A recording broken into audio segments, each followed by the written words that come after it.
Olá, tudo bem? Vamos falar hoje sobre a medida provisória 936, que tem trazido muita polêmica. Fica ligado que a gente vai discutir essa medida provisória, não por ela simplesmente, mas nós vamos falar dela à luz dos novos entendimentos aqui, das novas discussões, depois da liminar concedida pelo ministro Lewandowski do Supremo Tribunal Federal, e aí trouxe muita celeuma. Então, vamos aproveitar e ter uma revisão de aula sobre o movimento sindical, que é o que vai nos interessar. Então, olha só, essa medida, ela institui o Programa Emergencial de Manutenção do Emprego e Renda.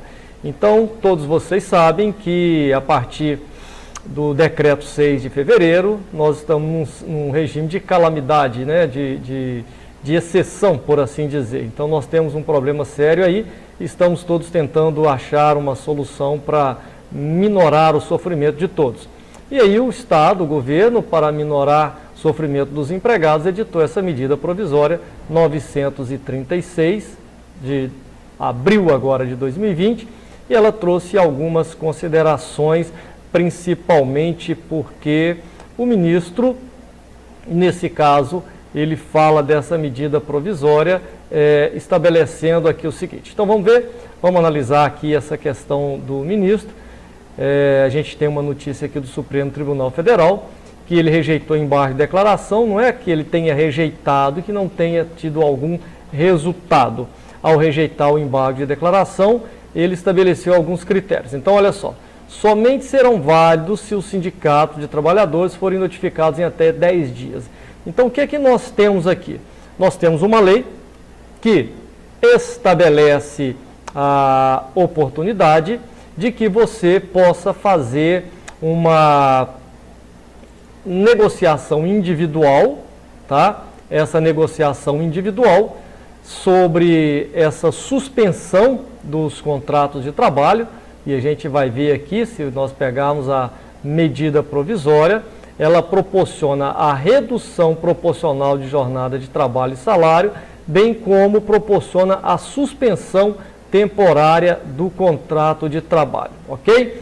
Então, o ministro Lewandowski, ele traz aqui que esses acordos individuais que fossem feitos nessa medida provisória aqui, se a gente pegar o artigo 11 dessa medida provisória, então olha aqui, as medidas de redução de jornada de salário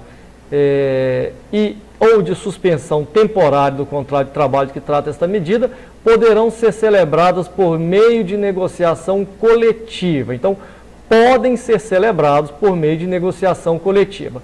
No entanto, eu chamo a atenção para o parágrafo 4º que diz: os acordos individuais de redução de jornada de trabalho, de salário ou de suspensão temporária do contrato de trabalho, pactuado nos termos desta medida provisória, deverão ser comunicados pelos empregadores ao respectivo sindicato laboral no prazo de até 10 dias corridos, contado de sua celebração. Então é claro que aqui não está falando da redução através de negociação coletiva, e sim através de acordos individuais de trabalho, tá? Então é isso que é o cerne da questão, porque o artigo 8º diz que durante o estado de calamidade pública, a que se refere o artigo 1º, o empregador poderá suspender temporariamente o contrato de trabalho de seus empregados pelo prazo máximo de 60 dias, que poderá ser fracionado em até 2 períodos de 30. E traz aqui no parágrafo 1º que essa suspensão temporária pode ser por acordo individual escrito entre empregador e empregado. Então é exatamente isso aqui. O ministro Lewandowski disse que somente poderão ser válidos se os sindicatos de trabalhadores forem notificados em até 10 dias, a fim de viabilizar sua manifestação sobre a validade do acordo. Então vejam bem que nós não estamos falando aqui de uma cassação da medida provisória ou de que ela não tenha validade. O próprio ministro diz que ela continua integralmente em vigor, pois nenhum de seus dispositivos foi suspenso na liminar concedida por ele.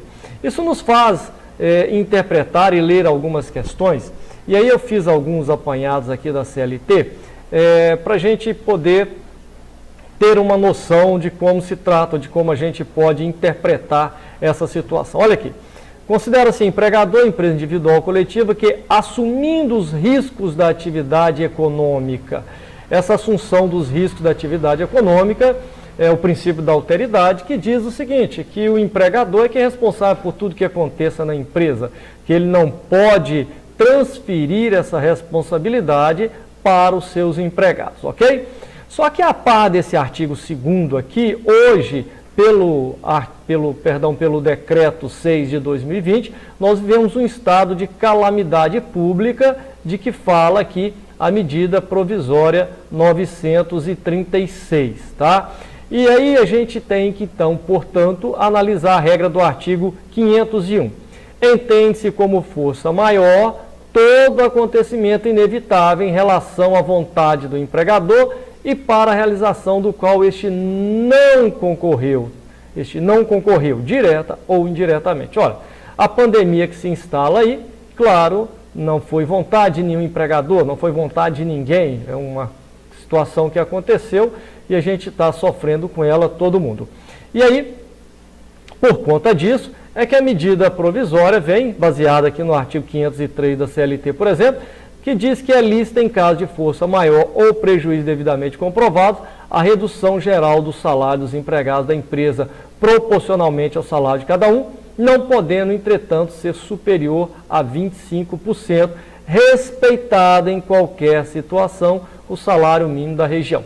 Quando a gente pega a medida provisória, eu estou só com excertos dela aqui, ela diz exatamente isso, que mantido o salário base da pessoa. Então está aqui, olha, preservação do valor do salário hora do trabalho, que está exatamente com essa parte final aqui do artigo 503, tá?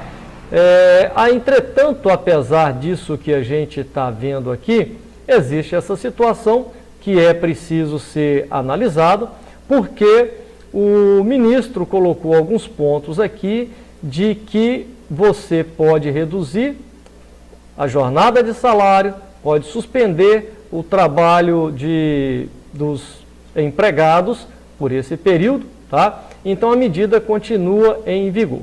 O que ele coloca aqui é o seguinte, ó, limitou a conformar o artigo 11, parágrafo 4. O que que fala esse artigo 11, parágrafo 4? Vamos dar uma ajeitadinha aqui, que a gente consegue pontuar essa situação.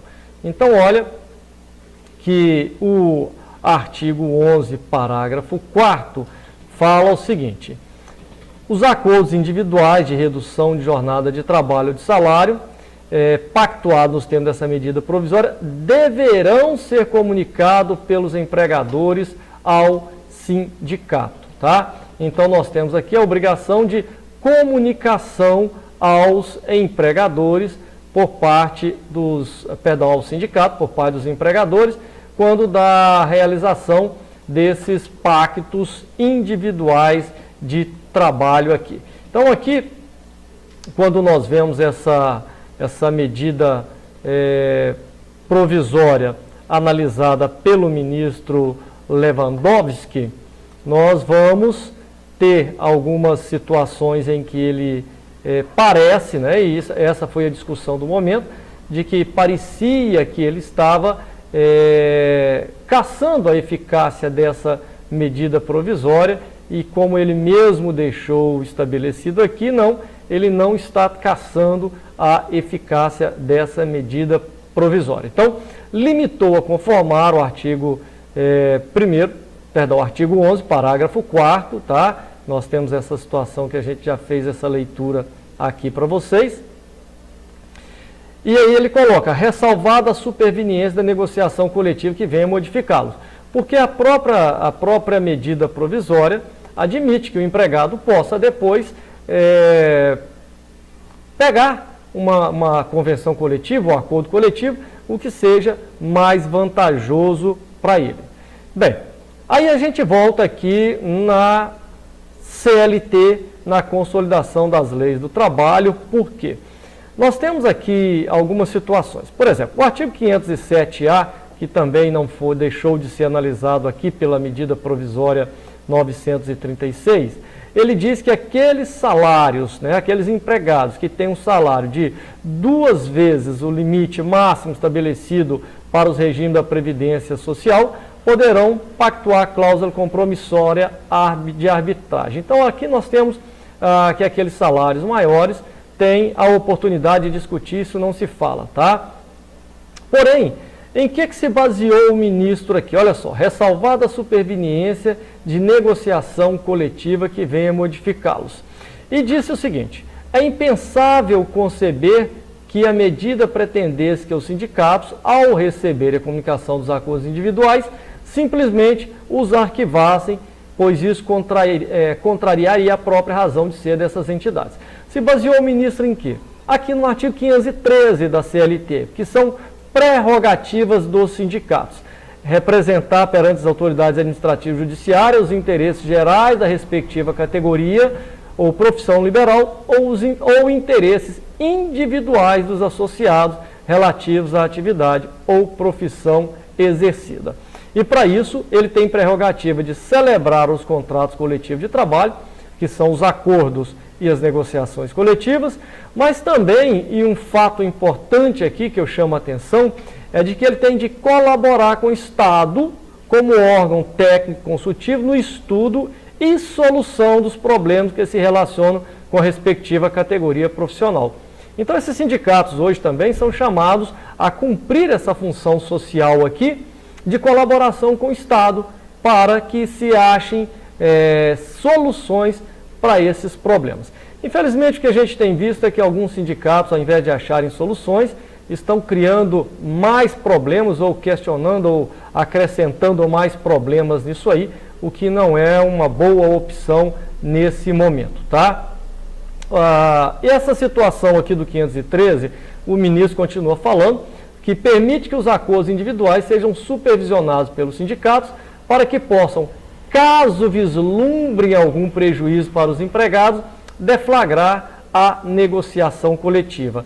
Então, assim, o acordo individual ele permanece, ele é possível por força da medida provisória, chamando-se os sindicatos a serem os fiscais da lei, nesse caso aqui, em favor dos trabalhadores, tá? Olha só, o ministro esclareceu que são válidos e legítimos os acordos individuais, ou seja, as empresas que fizeram não perdem esse acordo e produzem efeitos imediatos, valendo não só no prazo de 10 dias, porque houve uma discussão sobre isso, tá? Previsto para comunicação. Esses 10 dias é para comunicação ao sindicato. Também funciona, desculpem aí, ele funciona aqui também nos prazos previstos na CLT e reduzidos pela metade pela própria medida provisória, né? Nós temos essa questão de 10 dias aí. Muito bem. O ministro ainda fala que na inércia do sindicato subsistirão integralmente os acordos individuais tal como pactuados. Então, isso funciona de que forma? O sindicato é comunicado, tem que ser comunicado no prazo de 10 dias pela medida provisória aqui, e até ela diz que no seu artigo 12 que as medidas de que trata o parágrafo 3º serão implementadas por meio de acordo individual ou de negociação coletiva de trabalho, tá? Nessas situações, e aí nós vamos falar, se o salário do trabalhador for igual ou inferior a R$ 3.135, pode ser aqui por meio de acordo individual. O parágrafo único já fala que os empregados não enquadrados no caput, as medidas previstas no artigo 3º somente poderão ser estabelecidas por convenção ou acordo coletivo de trabalho. O que é isso?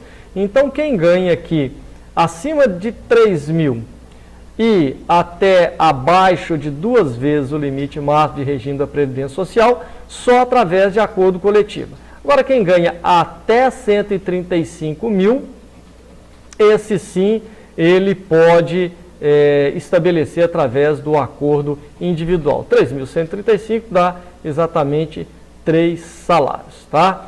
Então, essa medida provisória, ela tem essa validade aqui, claro, como nós acabamos de mostrar, e estabelecidos pelo caso da medida liminar conferida ou dada pelo ministro Lewandowski, ela vai exatamente cumprir algumas das suas obrigações assim.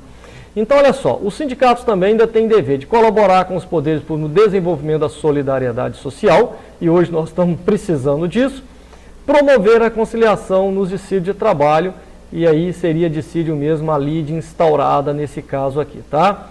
Se a gente pegar no parágrafo 1º do artigo 611, diz que é facultado aos sindicatos representativos da categoria celebrar acordos coletivos, tá? Então é isso hoje que os sindicatos estão tentando celebrar alguns acordos coletivos, um pouco diferenciado da medida provisória 936, e essa liminar do ministro Lewandowski aqui, ela se fia um pouco nesse artigo 611b da CLT, aqui incluído pela Lei 13.467 de 2017, que diz que constitui objeto ilícito de convenção coletiva ou de acordo coletivo a supressão ou a redução dos seguintes direitos: salário mínimo. Mas isso, como nós já falamos, a medida provisória, ela manteve aqui a oportunidade de não se reduzir o salário hora, como está aqui no inciso 1º do artigo 7º, preservação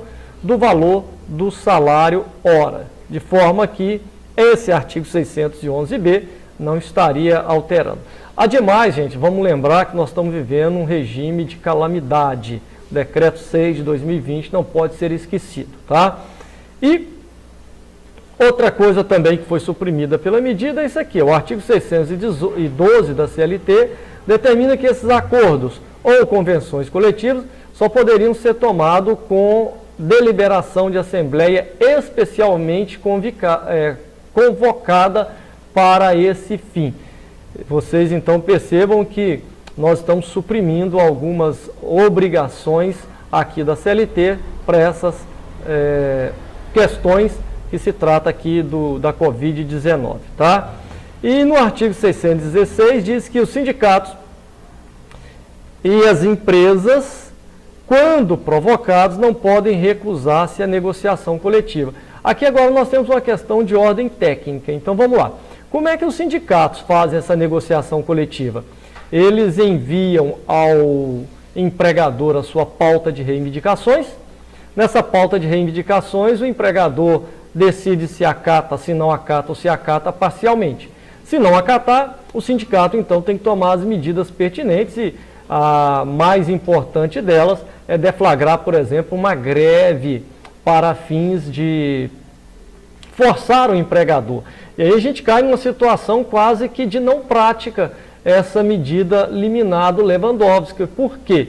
Porque se o sindicato não concordar isso aqui, tá? Então aqui, ó, permite que os acordos sejam supervisionados pelo sindicato para, caso vislumbre algum prejuízo, deflagrar a negociação coletiva. Então, olha só, nós estamos numa situação, se ele deflagra uma greve hoje, como é que ele vai fazer essa situação de empresa por empresa? Então, na minha opinião, essa medida provisória, ela continua válida, ela vai surtir os seus efeitos, porque até mesmo essa medida liminar do Lewandowski aqui, ela tem uma série de inconsequências práticas, como eu demonstrei aqui, tá bom? Então isso é só um pouquinho da gente falar sobre essa medida provisória, tá aqui a cara do doutor Lewandowski, nosso nobre ministro, tá? Então a medida provisória 936 está aí, explicada. Sugiro que vocês façam a leitura e dentro disso que nós discutimos, envie suas perguntas e vamos estabelecer algum contato para a gente tirar eventuais dúvidas. No mais, um grande abraço, até uma outra oportunidade.